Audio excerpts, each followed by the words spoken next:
अगर वो बात करना वाकई में बहुत शर्म की बात है यार। इंडिया वर्ल्ड कप में बहुत अच्छा कर रहा है, तो पाकिस्तानी एक्स क्रिकेटर्स ने, मेरे घंटे के एक्स क्रिकेटर्स ने आके अपना फुद्दू खाता तो चलाना था, आगे अपनी पेश तो करवानी थी और वो उन्होंने पेश करवा दिया। चैनल की टीआरपी कम होती है तो कहते हैं एक ऐसा स्टेटमेंट दे दें टीआरपी बढ़ जाए, ऐसा कुछ होता है? मुझे ना सिर्फ इंजमामुल हक का जो मेरी नजर में जो इज्जत थी वो खत्म हो गई, बट ऑल्सो मुझे अफसोस हो रहा है कि it is a reflection not just of Inzamamul Haq but the society and culture जिस तरह से पाकिस्तान में गिर गया है। मतलब इस तरह के लोग हीरोज हैं पाकिस्तान में, इस तरह की बातें लोग सुनते हैं। नमस्कार दोस्तों, कुछ दिन पहले पाकिस्तान के पूर्व क्रिकेटर इंजमामुल हक ने अर्शदीप सिंह को लेकर एक बड़ी स्टेटमेंट दी थी। उन्होंने कहा था कि अर्शदीप सिंह ने इंडिया ऑस्ट्रेलिया के मैच में बॉल टैंपरिंग की थी, जिसकी वजह से 15वें ओवर में ही अर्शदीप रिवर्स स्विंग कर पा रहा है।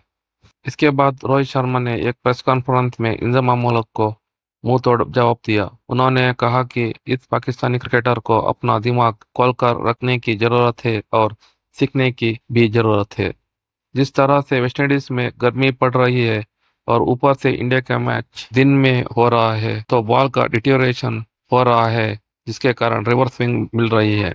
दोस्तों, इसी इंजमामुल हक पर कुछ साल पहले पाकिस्तान क्रिकेट बोर्ड ने मैच फिक्सिंग का आरोप लगाया था। अब वही क्रिकेटर बिना आधार के दूसरों पर बॉल टैंपरिंग का आरोप लगा रहा है। इंजमामुल हक ने एक टेलीविजन इंटरव्यू में कहा कि अर्शदीप सिंह ने ये बॉल टैंपरिंग की होगी या इंडिया ने बॉल टैंपरिंग की होगी, क्योंकि 12-13 ओवर के बाद, हालांकि शायद वो 15 ओवर में आए थे, 12-13 ओवर के बाद से बॉल जो है सो रिवर्स स्विंग होने लगा है। तो ये सुनने के बाद मैं दोबारा जाकर मैच के वो सेक्शंस देखा जहां अर्शदीप बॉल कर रहे थे। मैंने बुमराह की भी बॉलिंग देखी और मैंने हार्दिक की भी बॉलिंग देखी। अच्छी खासी धुलाई हुई है हार्दिक की, जो 3 पेस बॉलर्स के साथ इंडिया खेल रही थी। हार्दिक ने तो तकरीबन 47 रन दिए और एक भी विकेट नहीं ली। अगर बॉल रिवर्स स्विंग हो रहा होता तो रोहित शर्मा उनको जल्दी लेके आ जाते और ही कुड हैव शोन, उनको एक भी विकेट नहीं मिली। जसप्रीत बुमराह ने भी मतलब ठीक ठाक बॉलिंग वो हमेशा करते हैं, is clearly the best bowler, लेकिन उनका बॉल तो बिल्कुल ही स्विंग नहीं हो रहा था और उनकी मतलब उनके स्टैंडर्ड से उनकी भी अच्छी ठीक ठाक पिटाई हो गई। He gave more than 7 runs पर ओवर। ऑस्ट्रेलिया ने बैटिंग बहुत जबरदस्त की। अर्शदीप ने भी तकरीबन 40 रन दिए, 37 रन दिए 4 ओवर में, 9 रन से ज्यादा और 3 विकेटें ली। तो मैं जो देख रहा था, पहली विकेट जो उन्होंने डेविड वार्नर की ली पहले ही ओवर में, सिंपल सा बॉल आउट स्विंग हो रहा था, लेफ्ट हैंडर ने उसे कट करने की कोशिश की, एजली स्लिप में गया। जो तीसरी विकेट अर्शदीप ने ली मैथ्यू वेड की, it was identical to the same wicket. मतलब बॉल बाहर की तरफ कट हो रहा था, इन्होंने हिट किया, वापस किया। इट वाज रेगुलर, बहुत ही स्लाइट मूवमेंट था। और बेसिकली उससे पहले वाले ओवर में ये हुआ कि ट्रेविस हेड जो बैटिंग कर रहे थे, बहुत ही शानदार बैटिंग की उन्होंने, 76 रन मारे, 4 छक्के। उन्होंने एक बॉल जो तकरीबन फुल टॉस था उसको मिस किया और उन्होंने शायद नॉन स्ट्राइकर पे जो थे उनको सिग्नल किया, टिम डेविड को शायद, कि बॉल रिवर्स हो रहे, शायद वो बॉल रिवर्स हुआ था। तो मुझे लगता है कि वो जेस्चर देखकर इंजमामुल हक ने ये बॉल तय कर लिया कि बॉल रिवर्स हो रही है, और वो रिवर्स इसलिए हो रही है क्योंकि बॉल टैंपरिंग की गई। देखिए, जिन्होंने मैच हारा है ऑस्ट्रेलिया ने, जिनकी विकेट गई मैथ्यू वेड की, इन्होंने किसी ने ये नहीं कहा कि बॉल रिवर्स स्विंग हो रही है और शायद इंडिया ने बॉल टैंपरिंग की। आजकल ग्राउंड में इतने वीडियो कैमरास होते हैं, ना सिर्फ ऑफिशियल कैमरास बल्कि तकरीबन जितनी ऑडियंस है उतने कैमरास होते हैं वहां पर। अगर अर्शदीप कुछ ना कुछ कर रहे होते तो ही definitely would have been caught on camera. और उसके बाद एम्पायर्स को भी शक नहीं हुआ, ना ऑपोजिशन को शक हुआ, ना ऑस्ट्रेलियन फील्डर्स को, बैट्समैन को, ना ऑस्ट्रेलियन कमेंटेटर्स को, किसी को नहीं लगा कि अर्शदीप ने बॉल टैंपरिंग की और उसके बाद बॉल रिवर्स स्विंग होने लगा। ये सिर्फ इंजमामुल हक को नजर आया, पाकिस्तान में वो बैठे हुए थे तो वो टीवी पे कह रहे हैं। और शर्म की बात यह है कि उनके सामने जो बैठे हुए थे सलीम मलिक सलीम मलिक साहब कहते हैं कि जाहिर है, मतलब ही कॉट ऑन, मतलब उनके दिमाग में ये बात नहीं आई थी, लेकिन उन्होंने बैकअप के तौर पे ही सेड कि भाई आईसीसी इंडिया पे नजर नहीं रखता, ICC looks the other way, और इसलिए अर्शदीप और इंडिया पकड़े नहीं गए। देखिए, ये इल्जाम लगाना कि ICC does favours to India, India से पैसे बनाते हैं। ये इस वर्ल्ड कप में सारे मैचेस इंडिया ने धूप में 10:30 बजे से खेली हैं, इसलिए कि ताकि इंडिया में लोग उस मैच को देखें और सारी क्रिकेट दुनिया पैसे बनाए। वेस्ट इंडीज में स्टेडियम्स खाली हैं, आप देखें, दे आर नॉट, अगर टिकटों पे जाते हैं तो they will not make any money. जो भी पैसे आईसीसी बना रहा है, it's from television rights to India.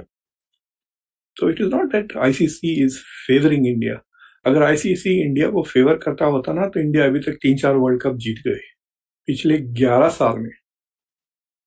पिछले 11 साल में तकरीबन एक भी वर्ल्ड कप इंडिया ने नहीं जीता। बॉल के साथ, अच्छा वो ये बता रहे हैं कि 12वें ओवर में बॉल के साथ कुछ ना कुछ हुआ है, जिसकी वजह से 15वें ओवर पे जाके बॉल ने रिवर्स स्विंग करना शुरू कर दिया। पहली बात तो ये कि ये जरूरी नहीं है कि आपकी बॉल जो है वो 15वें, 17वें, 18वें ओवर में या 20वें ओवर में जाके रिवर्स स्विंग करे। रिवर्स स्विंग करने में आपकी जो फील्ड होती है ना, उसका भी रोल होता है। अगर वो ड्राई आउट फील्ड है तो उसमें बॉल लग लग के जो है वो उसके ऊपर प्रॉब्लम बनता है। और उसके बाद जिस तरह से छक्के चौके लगते हैं, बॉल को जो, जिसको आप कहते हैं ना, मार पड़ती है बॉल को, उसकी वजह से भी बॉल थोड़ी पुरानी होती है।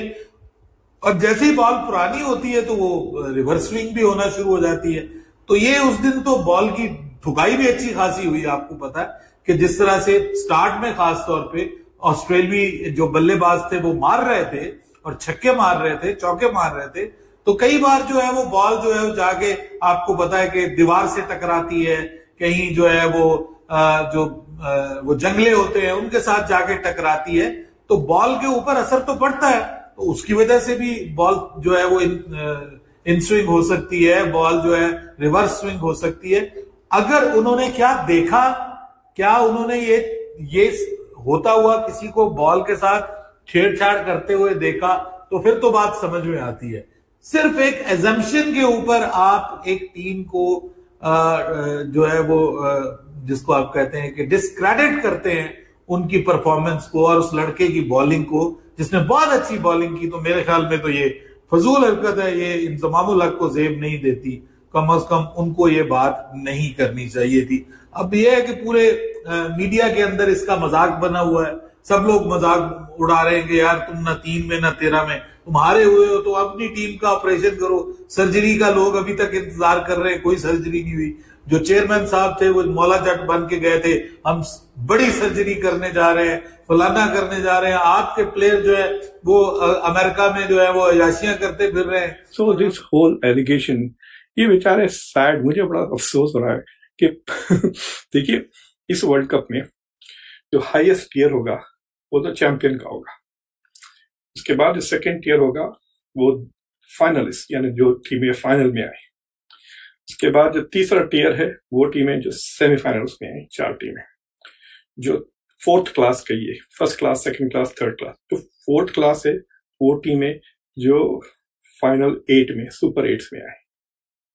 पाकिस्तान 5th क्लास में, it did not even qualify for the 4th class. Third class, second class, first class तो छोड़ दें आप, वो 5th क्लास में आउट हो गया। तो ये जाहिर है पाकिस्तान की ग्रेट्स जिन्होंने खुद वर्ल्ड कप जीता हो उनको तो तकलीफ तो जरूर होगी। उनकी टीम ने बिल्कुल परफॉर्मेंस तो छोड़ दें, आप शर्मिंदा कर दिया, अमेरिका से हार गया एसोसिएट टीम से। सो आई कैन अंडरस्टैंड कि उनको तकलीफ हो रही है, लेकिन उसका जो गुस्सा कहिए या उसका दुख कहिए जो इंडिया पे निकाल रहे हैं, दैट इज द प्रॉब्लम।